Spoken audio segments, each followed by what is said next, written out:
We're the Tank Blitz, Armour Pants here. How's it going? I have another video for you tonight. RU251 tank review and some gameplay.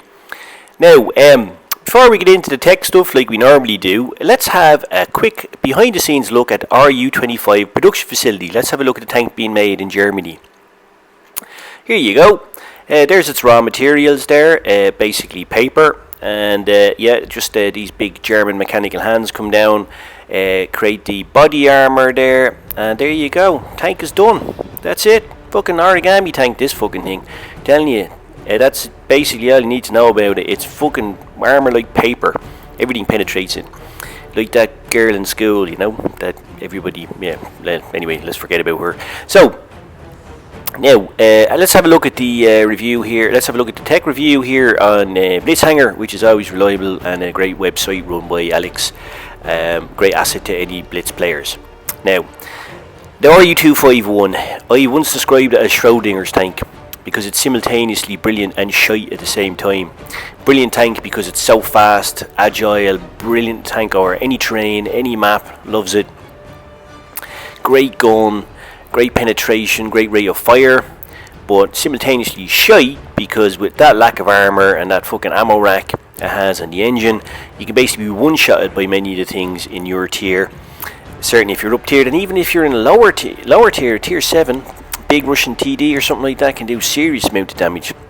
And big tier 8 heavies can two-shot you, so you're endangered species here.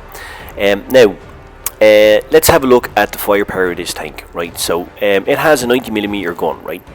It has a really fast reload. If you run gun rammer, it's less than 5 seconds. If you use calibrated shells, it's just over 5 seconds.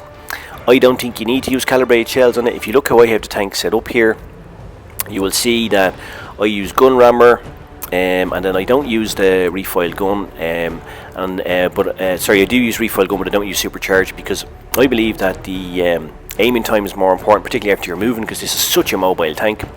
So you want it to the aiming time to be as little as possible when you're moving. But then for long range sniping, I use recoil gun. There's no point using the enhanced armor because it doesn't fucking have any. So basically, just take the extra hit points, use toolbox. Use the optics because it has amazing camo numbers anyway because it's a light tank, and then yeah, so just set it up like this. Now the tank, if you actually run heat on this, unusually you get a massive increase in muzzle velocity. It actually goes up to over 1,000 feet per second, 1,000 meters per second, which is fantastic. That's like the muzzle velocity on a waffle tractor, for example. So it's pretty amazing muzzle velocity, and will pen like most things. But the AP rounds in it are great too, so load up on them. The heat, by the way, is not so reliable on this. Sorry, the HE is not so reliable on this. I was talking to F Mondial about this, and he doesn't use HE on this because he finds that he finds it unreliable, which is kind of weird given the gun. But I've fired a few rounds myself, and yeah, you're not getting your alpha rolls. So maybe using AP is better because of that quick rate of fire. Why not? Just something to consider. Now here we are, the paper armor. Look at that, just awful. You're basically gonna get fucking fucked by everything. And like if the driver farted hard enough, he'd damage this fucking tank. Look at the back of it here. It's actually easier to pen than a fucking rent boy coming up to Christmas when he needs to buy gifts for the family. It's just awful. I mean, literally, if some cunt threw a stone at you, it'd probably fucking lose HP. So listen, let's just assume that you're gonna fucking get penned by everything. If you were playing down in tier fucking 2, you get penned by some of the things down there. Fucking kid with a stone is gonna pen you. So, you know, so you just have to play very cautiously in this tank. That said, its speed is amazing. It's one of the fastest tanks in Blitz. It's faster than the Dracula, anything like that. It does over 70 kilometers an hour. So brilliant for hit and run, peek-a-boom, circle death, and brawling. As long as you don't get face hugged, you're going to do fine. Now, before you play this tank, let's have some important things to note, some important lessons about it, right? So basically, it's a fucking shell magnet as well. You know, literally every fucker on the map wants to shoot you. They know they're going to pen you. They know they're going to get hit points. hit point damage for hitting you. So every fucker on the map just wants to fucking blast you. And if they've big fucking alpha roll guns on them, you're fucked. And they just can't wait to fucking lash it into you. So beware of these fuckers here. Tanks feeding, and they're going to be feeding on you. You got the Rim Borsig, the Waffle Tractor, the T20, the T fucking 90, whatever the fuck it is, the ISU range, the fucking T30. All of those can one shot you. You're fucked. So you need to be very fucking careful in this tank, because you can have great games and you can have games over in fucking 20 seconds. You make one mistake, this tank is so unforgiving, it's game over. Back to fucking garage.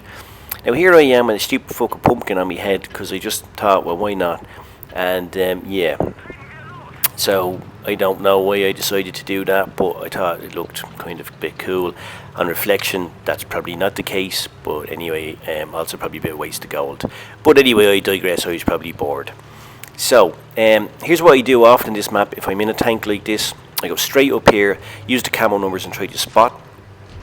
And as you can see, I spotted up the IS-3 there for my teammates. You have the house here giving you hard cover on one side. You've got soft cover in front, so you can pretty much protect it by manoeuvring around. Just don't go back off too far. Be conscious of the house angle so you're covered as I am there. If you back off too far, you can get smashed from something over on the other left-hand side of the map. Now, I'm doing a pretty good job spotting up here. I get loads of additional points and goodies for this. I've spotted up the IS-6. By the way, this IS-6 here has a great game on the opposition team. He's a great player, and he almost carried the game for his team. They let him down a bit, but he's a great player. He does an awful lot of damage from that position there, and he's spotting up and he's doing all sorts for his team.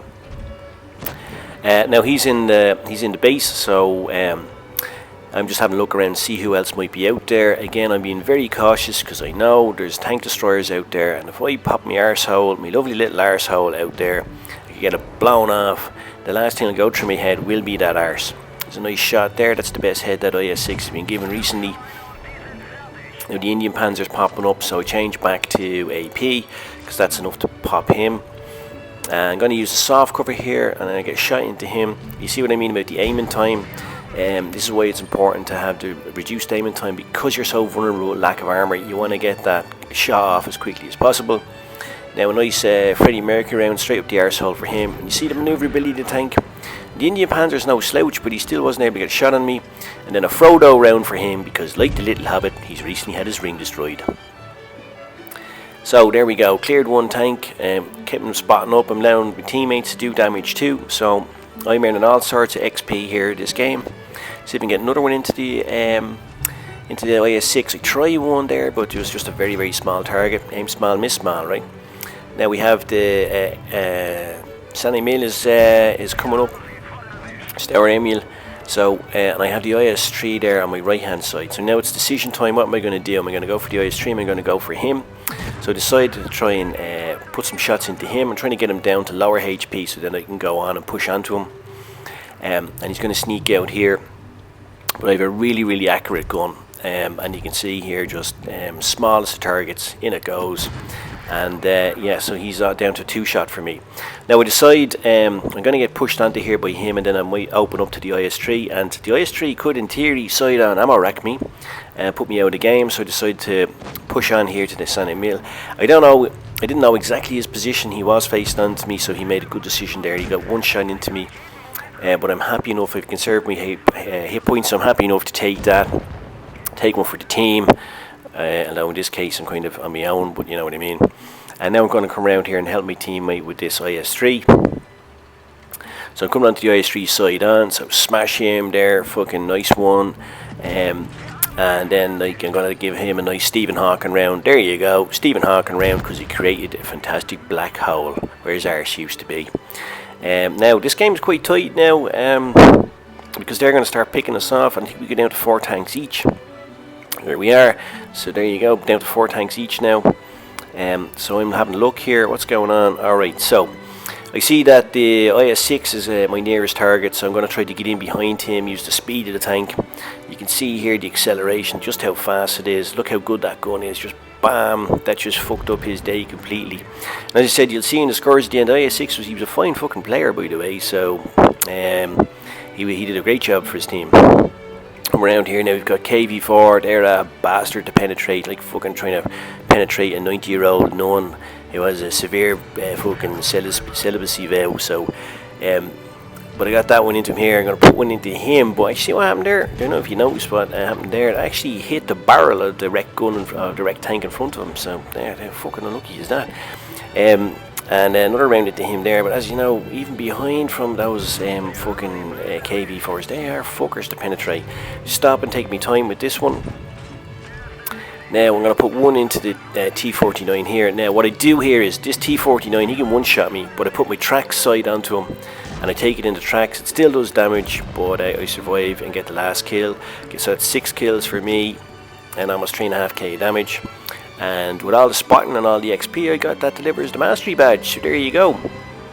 And it's quite unusual in RU251 to get a mastery badge in an encounter battle. Normally they're given in Supremacy, not all the time of course, but majority of mastery badges for RUs are in Supremacy games because you get points from capturing the bases, and the speed of the tank just allows you to do a lot of base capture and get a lot of XP that way. So it's unusual, or let's say less frequent in an encounter game like this. And you do a lot of damage and you get a lot of kills for that and do a lot of spotting, etc., as I did there. So there you go, 3.5k damage, 6 kills. And here's some takeaways from the review.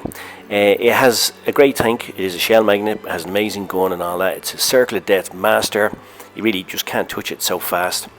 It's so fast you can get into dominant positions like I did there in the map. And the map is yours. You can manipulate it because you can get around that map, you know, just so fast.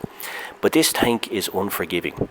Mistakes are punished most severely, and you know you can get fucked so badly. And tread carefully, because really you have one chance in this tank, so don't mess it up.